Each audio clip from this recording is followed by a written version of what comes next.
Part 9. Sex is a letdown. At the centre of modern attitudes to relationships lies an ambitious threefold hope: to have a great sex life, to have it with someone we love, and to maintain it for as long as we live. These hopes are not new. Throughout the ages, people have wanted to have great sex, but they have wanted to love a special person, and they have been interested in the long term. What is distinctive and deeply problematic is the contemporary idea that we should and could secure all three ingredients at the same time. This is the distinctive ambition and pain-inducing folly of romantic love. Previous generations were wiser in assuming that only two of the three options could ever coexist. We could, for example, have great sex with someone we loved, but only in the short term, perhaps over a few weeks in the summer of our 18th year, or we would find a partner with whom to have regular great sex over the long term, but this wasn't expected to be a person that we fell in love with. The European and East Asian aristocracies had a subtle understanding of the legitimate role of the lover, the concubine, the mistress, and the gigolo. Or we could find someone we loved and could marry, but it was clear that, after the children were born, sex would stop almost entirely. In other words, the pre-romantic view starkly, but in the end kindly, asked us to choose which of the three varieties of suffering we might prefer. 1.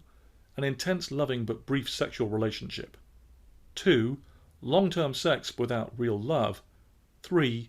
Cozy long-term love but without great sex. In our own age, the sense of incompatibility between sex and long-term love is a discovery that for most couples is accompanied by acute shame, loneliness, and a sense of blame and responsibility. There are a host of entirely forgivable and inelucutable reasons why love and sex simply won't be an ongoing option. Despite the romantic narrative, spousal values, the things that make a relationship loving, are in multiple ways fatally at odds with erotic values, the things that make sex fantastic. In daily life with relationships, we have to stand our ground. We soon realize that we can't let the other person walk all over us. We must stand firm during bargaining over how money is spent, or how the holidays should unfold, who should pick up the children, or what colour the sofa should be. Satisfactory sex, on the other hand, requires a mindset of surrender and vulnerability. We may need to tell the partner a fantasy that exposes us acutely, or ask them to do things to us, or with us, that could open us to ridicule. There may be small resentments and aggressions within the relationship that render us unwilling to grant the partner the pleasure they seek. Or we might feel that the decadence and debauchery of good sex runs counter to the demands of childcare. Sex can seem impossibly selfish when others need it so much. Furthermore, and more peculiarly, we all first learnt about love in childhood from people we were resolutely not meant to have sex with. Deep in our minds, being loved and being sexual may have grown fundamentally opposed. As children, without us quite understanding, we felt it was exciting to see our parents in the bathroom, cuddle into their bed or stroke their hair, but it was equally important that any sexual implication be rigorously suppressed by these parents. They had to signal that these intense things were emphatically asexual, that love did not imply an erotic component. At this crucial stage of development, we learnt a necessary lesson that can have painful consequences in adult life, that sex and love are enemies, that those whom we love and those with whom we can have uninhibited sex need to be different. The more we grow tender towards our adult lovers, the more we re-engage some of the feelings of loyalty and coziness we knew in childhood, and the more implausible sex with them can seem.